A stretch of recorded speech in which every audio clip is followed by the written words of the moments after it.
Nagsalita na ang anak ni Presidente Marcos na si Charis Pimpingco. Oops, sorry, Sandro Marcos pala. Ayon kay Sandro Marcos, sanay na raw sila sa batuhan ng putik sa politika. Abay, totoo yun. Dapat lang naaminin mo. Dahil ang mga dilawan, sobrang magparatang sa inyong mga Marcoses. Magnanakaw, bangag, adik, and the most corrupt politician of the country. Kaya yung putik na sinasabi mo ay kulang pa yan. Namnamin nyo ang galit ng taong bayan para sa pamilya nyo. Kung wala ang Duterte, ay wala kayo ngayon. Hindi na talaga kayo makabalik sa posisyon nyo. Kaya mahiya naman kayo. Ultimo, ang peace rally ay ipinagkait nyo. Anong kinatatakutan nyo? I've been in politics long enough to know that that's how the game works. There's always been mudslinging.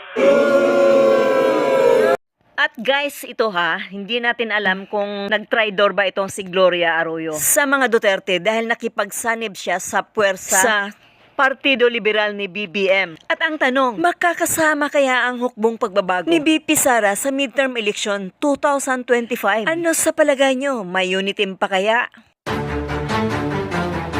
Nagpasaring ng galit o nagpahayag ang dating Pangulong si Duterte nang biglang magbago ang isip ng Dumaguete Mayor sa pagbawi ng permit rally na maisog na walang bayag. Kaya ito'y tsak na makakasuhan rin ni PRRD sa paglabag ng karapatan sa malayang pagpapahayag.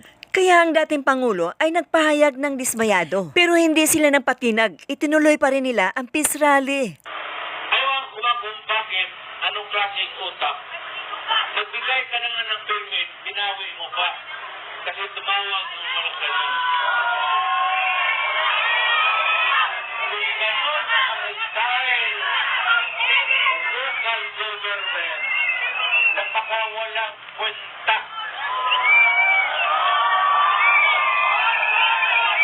Hanap kayo ng iba. Mas lalong nakatikim ng mura ang Administrasyong Marcos. Pag ginalaw yan, wala nang katapusan. Huwag ka nang tumakbo. Huwag mo nang galawin ang konstitusyon kasi magkagulo talaga tayo. Do not ever believe na ikaw yung exception. At naniniwala ito sa kapalpakan ng Administrasyong Marcos. Lang mahal ang bigas. Ang issue ngayon ay gutom ang Pilipino. Yun ang dapat nilang bigyan ng atensyon. Hindi naman kita iniinsulto pero yung para sa akin, yung performance mo is or was until now and still is if this man failure. Basta ikaw lang dyan sa itaas, puro ka English. Ito na naman tayo kay Trililing na lagi niyang ini-insist at walang sawang nagpapahayag ang pagpapaaresto sa dating Pangulo sa war on drugs ni PRRD sa ICC dahil sa kanyang political interest na gustong maupo bilang presidente. Agreed ba kayo dito kay Trililing na nag-walk out nung Senate hearing na tinanong ni Juan Ponce Enrile na nakailang ulit pabalik-balik sa China at gusto niyang ibentang kay Duterte ang mga nangyari sa China? Isa siyang traidor dahil sa laking galit niya kay Duterte na hindi siya kinuha bilang kapartido nito. Nasaan kayo? Nasaan kayo yung panahon na kailangan namin ng tulong? Mga kayo. Tawag pupunta kayo dito. Prisuhon, kunin mo. Tangan sa kag-itlog. Bastos yung ginagawa na niya. Bastos yan ko kayo. Bakit sila pupunta dito tapos mag-hus ka?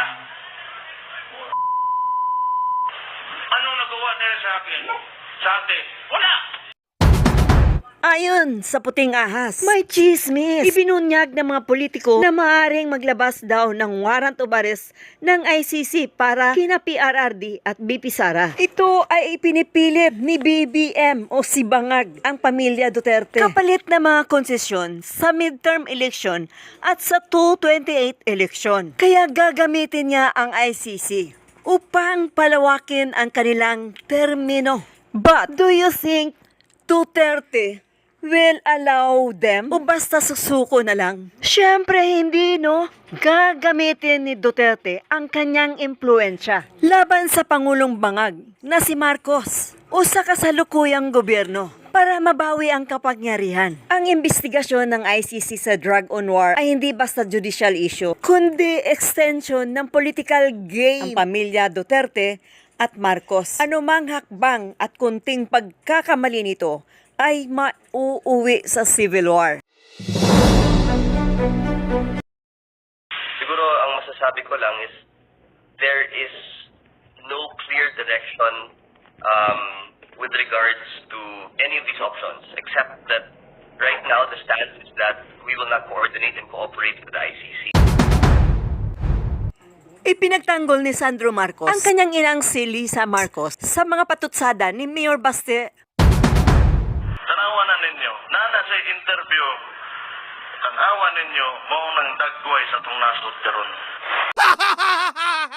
From that interview, I think that you've all seen, is I guess one of a wife who is being protective of her husband. So I think we can sympathize in that sense. Regardless of what Mayor Baste says, I still have the utmost respect for him. I still consider him a friend. If he wants to talk to me about it, he's more than welcome to anytime. He has my number. Do you think tatawagan ni Mayor Baste si Sandro patungkol dito sa usaping ito? Magpabudol pa kaya si Mayor Baste? At sinagot niya ang mga patutsada ng dating Pangulo. I'm not going to comment on any statements of any former president because I don't think it would be appropriate. I still think, given that they are former heads of state, that they should be afforded the same respect that the current head of state should be afforded as well. May chance pa kaya itong si Sandro na makatakbo ulit sa posisyon, knowing na ang kanyang mga magulang ay walang ginawang tama?